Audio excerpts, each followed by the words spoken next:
ازيكم يا حبايبي؟ عاملين ايه؟ فرحانين ولا زعلانين؟ مش مهم. يوم مانجا ويوم رنجة. تعالوا نشوف هنعمل الوصفة الحلوة دي ازاي مع بعض. عملناها بطريقة سهلة وبسيطة. الوصفة دي معروفة طبعا، كلنا عارفينها، بس انا حاطة فيها الاضافة الخاصة بتاعتي، الطريقة اللي انا بعملها بيها والاضافة اللي انا بعملها بيها. يلا بينا نشوف المكونات والمقادير والطريقة ازاي بتتعمل. ازيكم يا حبايبي؟ عاملين ايه؟ يا رب تكونوا بخير. النهارده جايه لكم بوصفه جديده من وصفاتي، بس هعملها بطريقتي انا بقى، مش يعني هعملها بالطريقه المعتاده، بطريقتي انا، على طريقتي انا. هعمل معاكم تشيز كيك المانجا. مطلوب مني هعمله لك اهو يا اخوخه، انت طالباه مني من زمان، انا اسفه حبيبه قلبي. انا اصلا في البيت بعمله في الصينيه العاديه، ما كانش عندي الصواني بتاعت التشيز كيك فاشتريتهم عشانك والله. فهعملهم لك النهارده، هعمل لك الوصفه النهارده. المكونات اللي هنحتاجها مع بعض: بسكوت، اي نوع بسكوت ساده، دول 3 بواكي، وكوبايه زبادي، كوبايه عصير مانجا، بس يكون بيوريه، العصير المانجا يكون بيوريه، واتنين جيلي باكو، جيلي مانجا. لو عايزه تعمليها بالفراوله، اي جيلي تحبي تعملي بيه اعملي بيه. نص كوب سكر مطحون. جبنه مثلثات او جبنه كريمي اللي عندك، المتاح عندك اعمليها بيه، مش مشكله، نفس النتيجه. الاضافه اللي هنا اللي انا بعملها بيها الزبادي، كوبايه الزبادي بتبقى حلوه قوي. كريمه، ده ربع، انا هاخد نص هاخد تمن بس، يعني هاخد نص ده ربع كيلو انا جايباه، هاخد النص بتاعه بس. يبقى احنا وزبده كمان. يبقى دي المكونات اللي احنا عايزينها بس. هنعمل ايه دلوقتي؟ هضرب قبل ما نضرب بالبسكوت هجيب بس طبق. انا جبت طبق اهو، واحط في الكيس الجيلي ده.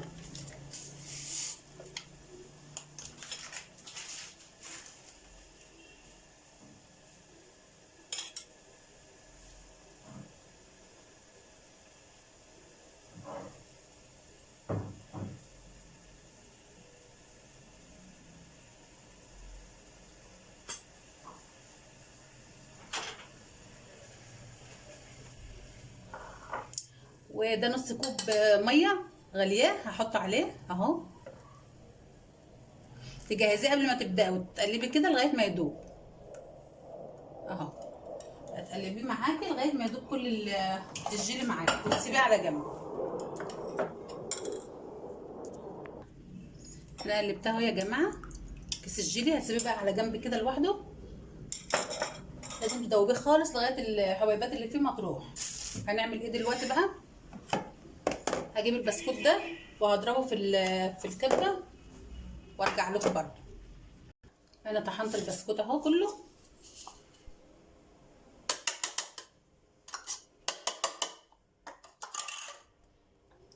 والزبده سيحتها اهي، احطها بقى كده على البسكوت كلها.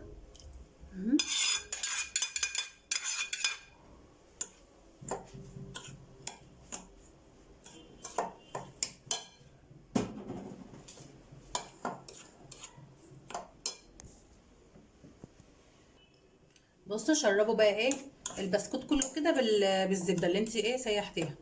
وان شاء الله مره تانية هعمله لكم التشيز كيك برضو بحاجه تانية جديده خالص، برضو هتبقى حصر على اليوتيوب. النهارده حصر الاضافه اللي هي الزبديه، محدش عملها قبل كده، لان انا بعملها بالطريقه دي، بتديها طعم حلو قوي الزبديه. شايفين البسكوت كله اتشرب ازاي اهو.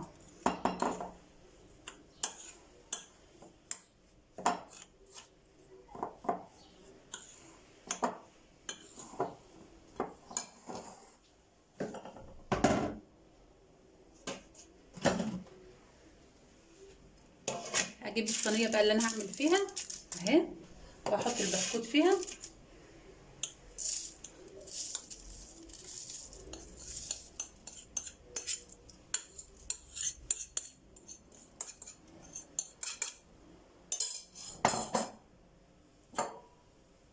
هتفردي كده في الصينيه.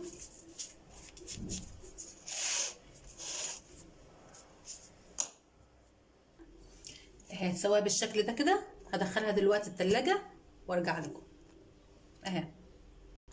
دلوقتي هنعمل ايه؟ هنفك بقى المثلثات الجبنه دي اهي.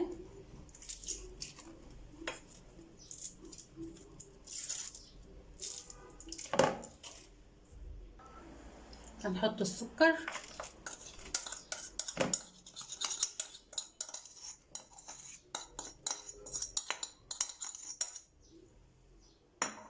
وهنحط الزبادي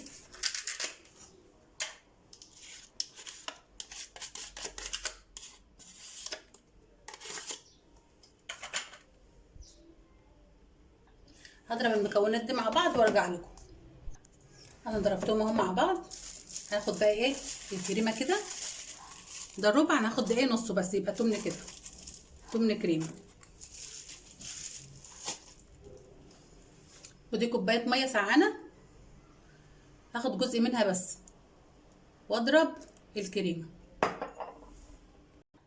انا ضربتها اهي يا جماعه. هنحط ايه؟ نعمل ايه دلوقتي؟ هنحط بقى كوبايه المانجا دي، بس تكون بيوريه، ما تكونش يعني حاطه عليها ميه،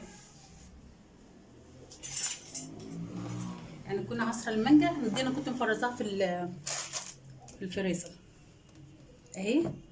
شوفوا انا ضرباها شوي اهي، مش حاطه عليها ميه خالص، متحطيش عليها ميه.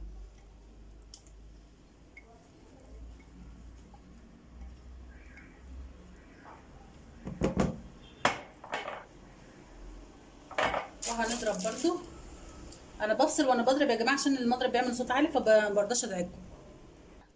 اهو انا ضربت كله اهو.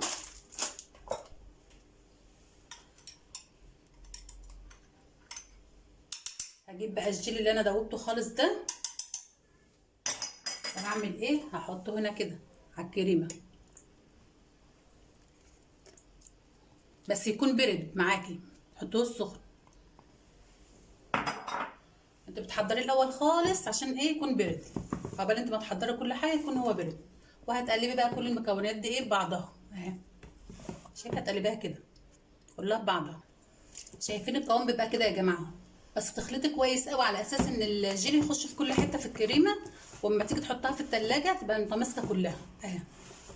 بس كده. هجيب بقى الصينيه من التلاجة، هحط بقى الخليط ده هنا. بسم الله.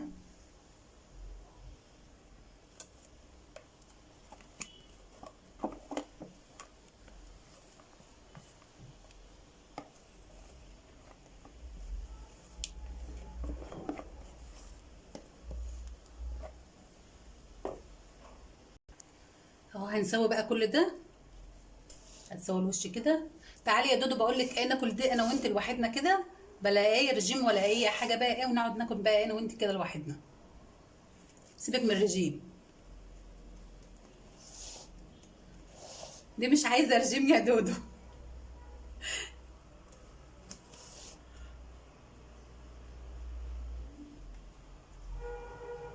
هنساوي كله كده اهي. انا سويتها كده، هدخلها دلوقتي بقى التلاجة لغايه ما الطبقه دي تتماسك خالص وارجع اقول لكم هنعمل ايه.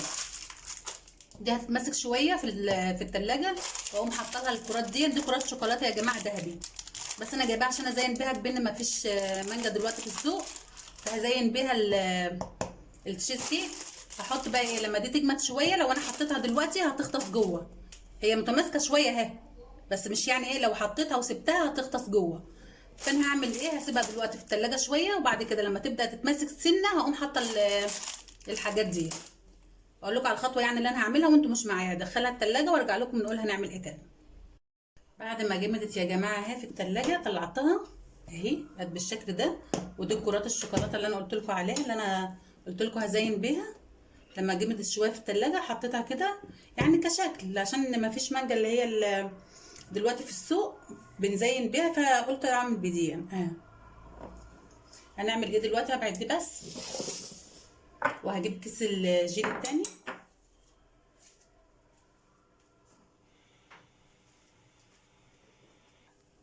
وكوبايه ميه مغليه، كوبايه بقى كامله اهي، تكون مغليه. وبرده هنقلبها لغايه ما تدوب خالص. انا نقلتها في الطبق ده يا جماعه عشان اعرف اقلبها، لان الطبق التاني صغير عليها اهي. هسيبها خالص لغايه ما تبرد. عايزه تسيب الكوبايه دي كده زي ما هي، يعني كيس الجيلي في الكوبايه دي بس عشان يجمد معاكي بسرعه. سيبيها نفس كوبايه الميه بس.